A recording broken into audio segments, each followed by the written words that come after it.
Oh, hey, we're back. Sorry, I wasn't able to make it all one long video. Kind of have to splice it together. Anyway, a few hours have passed, and now our beautiful Jello mixture is made.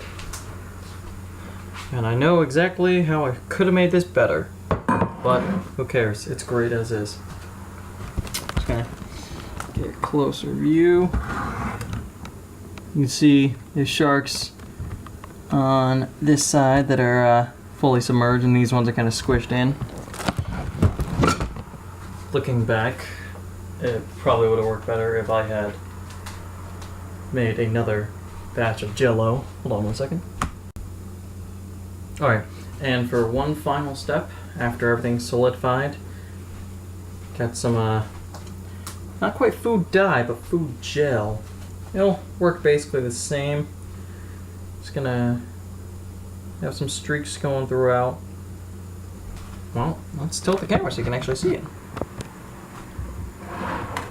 Have some streaks going throughout, so there's, you know, blood in the water for these sharks.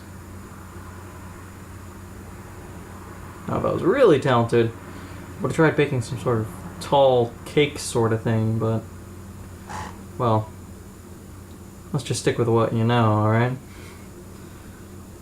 That's actually bad advice. You should try doing stuff. But I didn't have time. Now,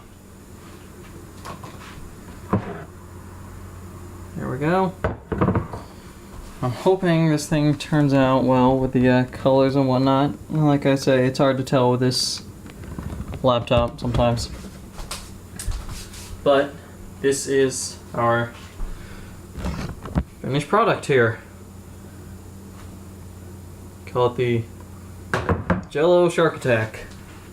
And, not that they're really necessary, but throw a little Swedish fish on top.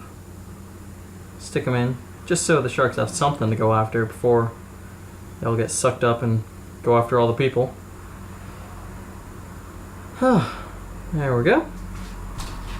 One for me. Alright, and that's about it.